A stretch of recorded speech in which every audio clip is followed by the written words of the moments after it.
গ্রামের এক সাদাসিধে যুবক আরিফ নদীর ধারে বসে বাঁশি বাজাচ্ছিল। হঠাৎ সে শুনল মিষ্টি কণ্ঠের হাসি।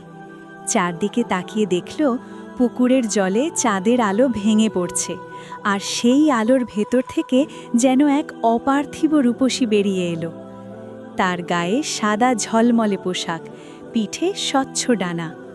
আরিফ অবাক হয়ে বলল, তুমি কে? সে মৃদু হেসে বলল, আমি আসমানি, পরীদের রাজ্য থেকে এসেছি। প্রতিদিন রাতে আসমানি আসত। আরিফ বাঁশি বাজাতো আর আসমানি গল্প করত তার আকাশের রাজ্যের কথা, রঙিন ফুল, সোনালি প্রাসাদ আর চিরন্তন বসন্তের দেশ। আরিফ বলতো তার গ্রামের কথা, ধান ক্ষেত, বৃষ্টির গন্ধ, মায়ের হাতের রান্না। একদিন আসমানি বলল, তোমাদের পৃথিবীটা খুব সুন্দর। আরিফ মুচকি হেসে বলল, তুমি থাকলে পৃথিবী আরও সুন্দর। আসমানির চোখে লাজুক হাসি ফুটে উঠল। কিন্তু পরীদের রাজ্যে নিয়ম ছিল, কোনো পরী মানুষের প্রেমে পড়তে পারবে না। এক রাতে আসমানির ডানা ঝিমঝিম করছিল।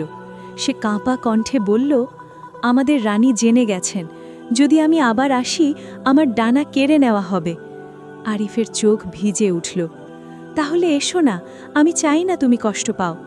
আসমানি বলল, কিন্তু হৃদয় কি নিয়ম মানে? তাদের চোখের ভাষায় অজস্র কথা জমে রইল। পরীদের রানী আসমানিকে বললেন, তুমি যদি মানুষকে বেছে নাও তবে তোমার ডানা হারাবে, চিরদিনের জন্য পৃথিবীতে থাকতে হবে। আসমানি এক মুহূর্ত দ্বিধা করল না।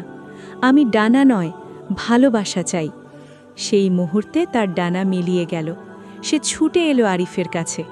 আরিফ বিস্ময়ে বলল, তোমার ডানা? আসমানি হাসল, ভালোবাসাই এখন আমার ডানা। গ্রামের মানুষ প্রথমে অবাক হলেও আসমানের সরলতা আর ভালোবাসায় সবাই মুগ্ধ হল।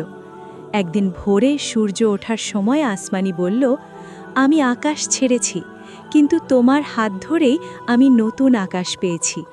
আরিফ তার হাত শক্ত করে ধরল। নদীর ধারে কাশফুল দুলতে লাগল, যেন প্রকৃতিও তাদের প্রেমের সাক্ষী হয়ে আশীর্বাদ করছে।